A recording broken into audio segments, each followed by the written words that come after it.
good.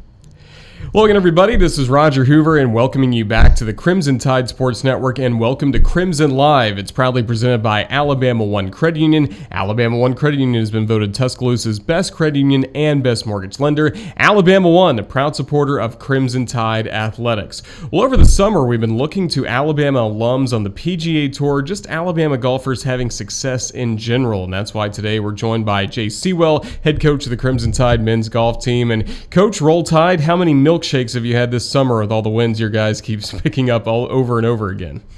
Well, first, Roll Tide, Roger, and yeah, I've had quite a few. We had 5 in a row, if I'm not mistaken, 5 weeks in a row, counting Wilson's last week at USAM. So I'm having to run a little bit more often right now to keep the pounds off. Well, that's certainly a good thing. First of all, what's your favorite flavor of milkshake? What's your go-to? Well, I've always said chocolate tastes like a winner, so there you go. So occasionally I'll throw a cookies and cream in there, but chocolate always tastes like a winner. That's really good to hear. Well, you mentioned Wilson Furr, and let's just go ahead and start with him. What can you tell us, first of all, about this tournament? For fans who are not familiar with the U.S. Amateur, what can you tell them about the way it's set up and then Crimson Tide golfers we had in that tournament last week?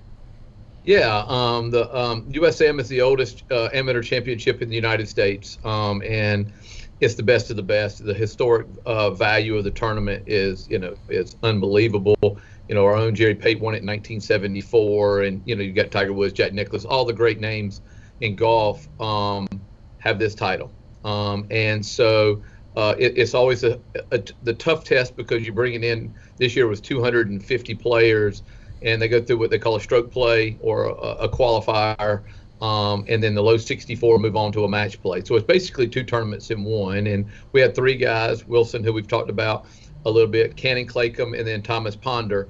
So those 3 guys went out to Bandon Dunes, Oregon, and at Bend, Oregon, I believe is technically the town.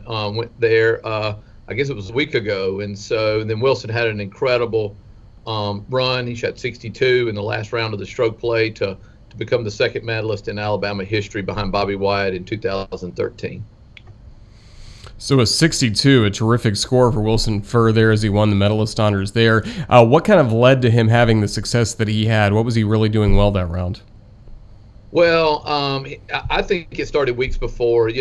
Wilson has handled the COVID or the quarantine as good as anybody you would ever expect as a coach, and never stopped, asking the questions. And I think the largest step a player takes to becoming great is not the physical skills. They've had those for a long time. It really is putting together the mental preparation and the mental scheduling to go with your talent. And you could see Wilson doing that, I would say, weeks leading up to the USAM.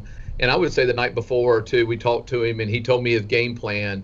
And I'm sitting there going, this is not the same guy who left here in March. I mean, he was an ultra talented kid, great competitor and all that. But all of a sudden there was a mental capacity that went to it. And so I think his game plan, it started in the practice rounds, how he's going to approach each round, because golf, sometimes we wake up on the wrong side of the bed. Sometimes we wake up on the right side of the bed. But I think too often young people determine if they're going to play good on how they hit it. And the great players really can play good almost no matter how they hit it, as long as their mind. And so I would say his mind and his preparation are why he had an incredible round.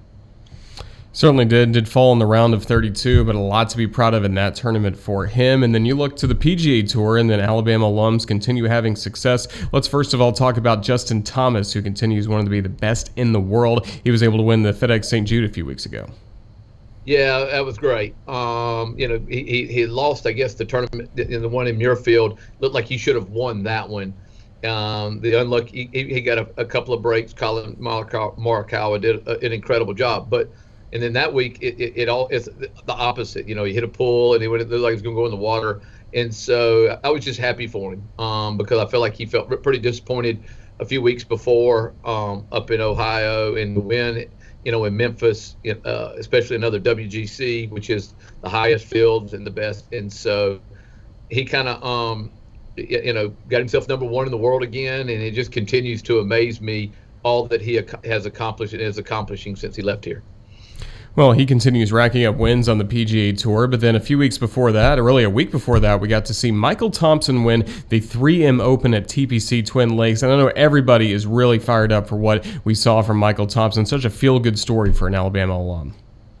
It really was. And first, if we talked off air a little bit, Roger, you did a great job with him. I think you really got a sense of who he is in your interview with him, and he is. I cried when he started crying in the award. When they were giving him the trophy on TV, they were interviewing him.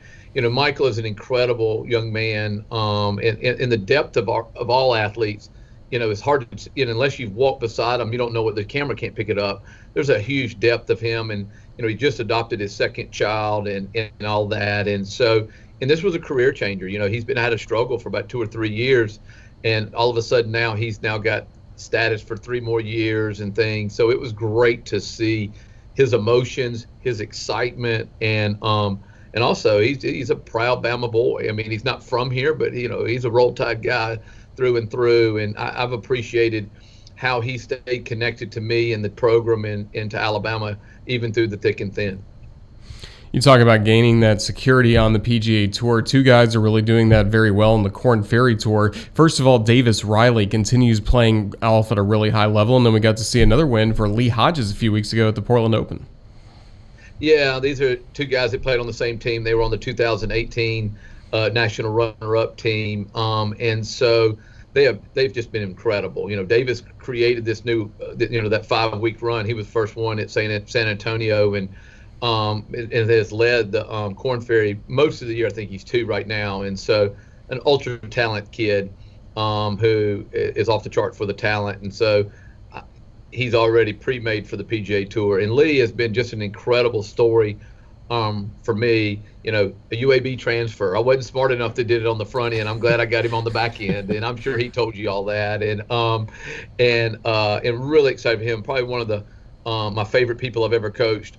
Just a high quality young man who has a high quality game, and excited first they both get to the U.S. Open, which is a big deal for Korn Ferry guys, and they've got a whole nother year, and so I don't want to get too far ahead of myself, but they're way down the road of getting their PGA Tour cards, and I think both those guys are going to be like with the other guys that are already out there for a long time.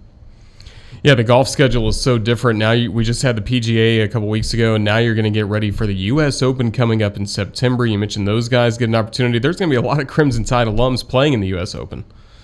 They really are. I'm so excited about that,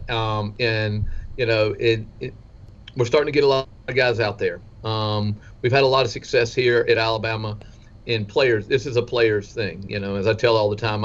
I am the coach, and I get to be the mouthpiece and for these young guys. But we've been successful because of the talent and the character of these kids, and I think the tour is starting to show why we've been successful. And so, starting having multiple guys in the U.S. Open, you start getting 5, 6 guys, 3 guys off each team. And, when you start looking at those types of things, you start going, wow, it wasn't that much coaching, to be quite honest with you. It just shows you just get in the van, Jay, and shut up and get the right guys in there. Well, you certainly have, and now you have the U.S. Open coming up in September. Luckily, that's the weekend before college football starts for the Crimson Tide. Did you ever think you'd see a year where the Masters and college football would have to go head-to-head? How are you going to keep your attention that weekend? Well, I'm pulling for the LSU game to be a primetime game, because that will be the first. That's going to be, if it's a 2:30 kick, you've got Masters and then LSU. I don't know. I don't know what you do. You go buy more TVs is what you do. But I'm like I said, I think it'll be a primetime kick. They're smart enough to do that. But if they, so how great a day is that to sit back and start with the Masters, a tradition unlike any other, and then sit back at night and Crimson Tide coming in the all whites at Death Valley and whooping on that tail. That sounds like a good day to me. That certainly does for me too. I think we need more milkshakes that day for a variety of reasons. That's going to be a full blender day. I'm just going to go ahead and let you know. That really sounds good. Well, we mentioned we're excited for Crimson Tide football to come up, but we're also excited for men's golf, women's golf returning back to campus. And you mentioned to me earlier that you guys had a meeting in person today, so I'm sure that was exciting for what's ahead for you all this fall. It really was, and emotional. The last meeting we had as a team was March the 12th, and they were gone. And it was us disbanding a little bit and sending them home and into safety of their homes and all. So today, to see everybody in one room, masks being worn, all the new things we have to do, but just to see everybody in a room together was very emotional. Was very exciting, and we're excited to get the year started.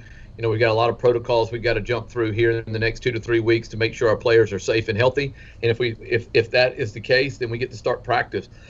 Excuse me, September the 7th, and that'll be another emotional day because I haven't been able to watch them play golf. When I watched Wilson on TV, that's the first time I'd seen our guys play since March, and so it is a new time. It does give us a perspective, but boy, wasn't it great to see them today, and so I can't wait for them to come back on the 7th out here and start practicing. And, we're still a little bit of ways, but I feel comfortable that we may get a chance to play even some fall golf, which, I'm very appreciative of our athletic department, Greg Byrne, and then the SEC fighting so hard for our student athletes in their health, in their safety, and also for their what they do, which is to play. We need to do all three of those things. And so looking forward to a year. I hope we do get a chance to play, and I feel comfortable that I think we are going to. And you mentioned that the official practice start date is coming up, but these guys have been playing a lot of golf over the summer. Obviously, everybody in the U.S. Amateur was getting ready for that event, but I imagine these guys have been on the golf course quite a lot.